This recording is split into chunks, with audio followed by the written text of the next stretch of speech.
teachers have said no to any plans to ban them. Okay, teachers have said no to any plans to ban them. In April 2009, the Conference of Heads of Assisted Senior Secondary Schools, as CHAS, said extra classes for students could be expensive, or it could be exploitative, as teachers often charged very high fees. And that's coming from CHAS.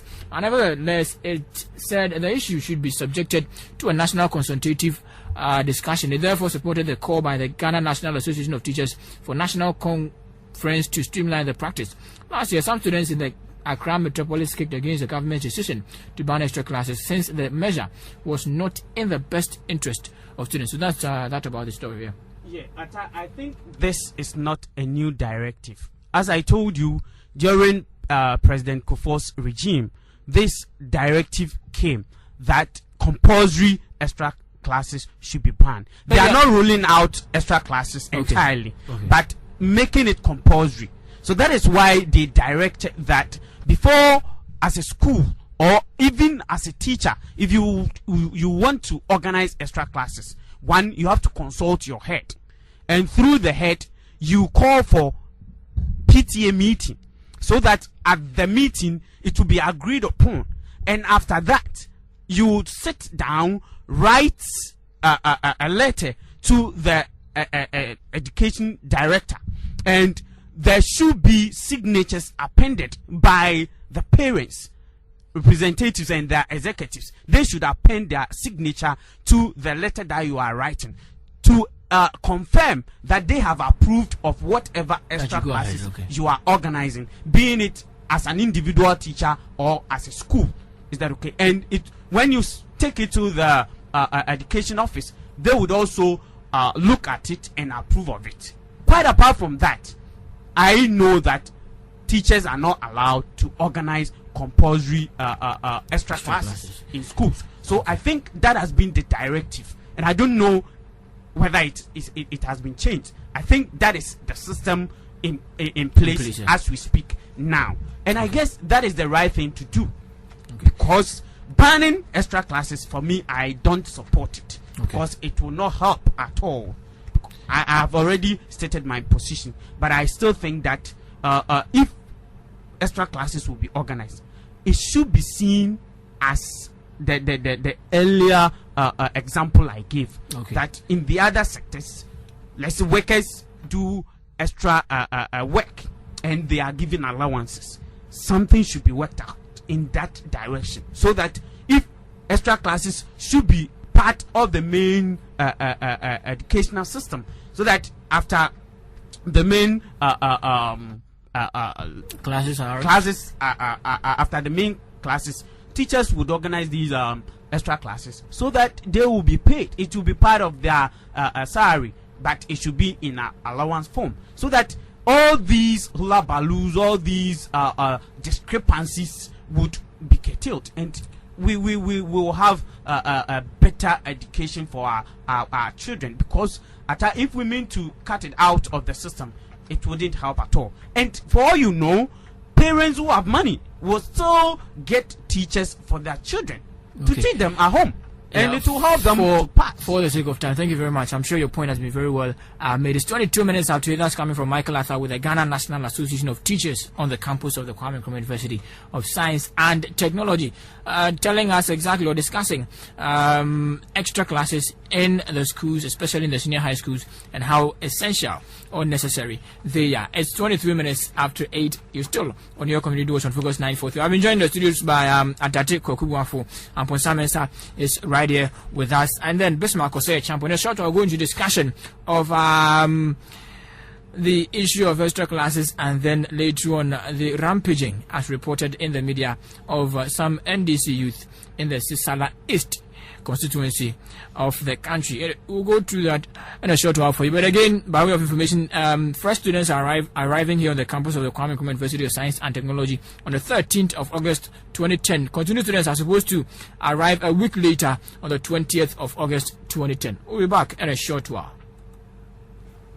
And it was dangerous because very often in some parts of the world, let's say in my part of the world, for instance, it is not the medium of education, the medium of respect, of merit, that is used to govern people, but they use the medium of fear to terrorize the people into a state of subjugation.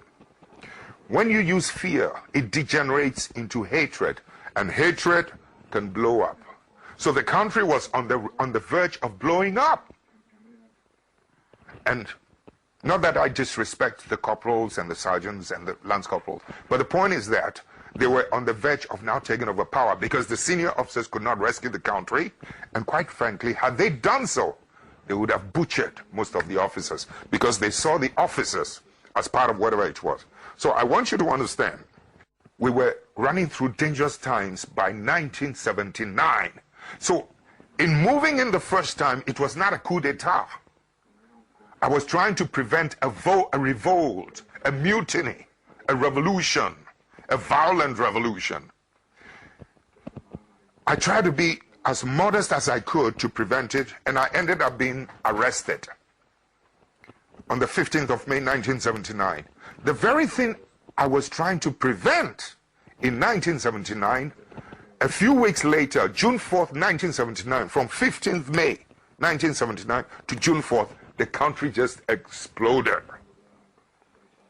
And it took us almost, the country was just craving and calling for blood. 3 former heads of state, 6 or 5 generals had to be executed to appease the bloodlust of the country. The military had to pay the price for it in order to prevent, an escalation on the civil front. The civil front was equally angry. But we had to use the military to contain them and to pay the price with the military. Be executed to appease the bloodlust of the country. Because the country was just craving and calling for blood. 3 former heads of state, 6 or 5 generals had to be executed to appease the bloodlust of the country. The military had to pay the price for it in order to prevent, an escalation on the civil front. The civil front was equally angry. But we had to use the military to contain them and to pay the price with the military. So, besides, we had a multi-party democracy, election in process within 3 months, and we couldn't stop it. We had to let it happen. So, within 3 months after the revolt, we were able to hand over, and we withdrew back to barracks. Okay? But the difference is that in withdrawing back to barracks, corporals, sergeants, officers had tasted freedom, had tasted justice, had tasted political justice. What a country must be like. So when we withdrew back to barracks, there was a way in which the new civilian politicians had lost. They had become oblivious to what took place. They had lost track of what took place. So they started misbehaving again. And this time, when people taste freedom, you cannot take it away from them again. So it was as if, this is not what we asked for. So they were getting ready to move back again.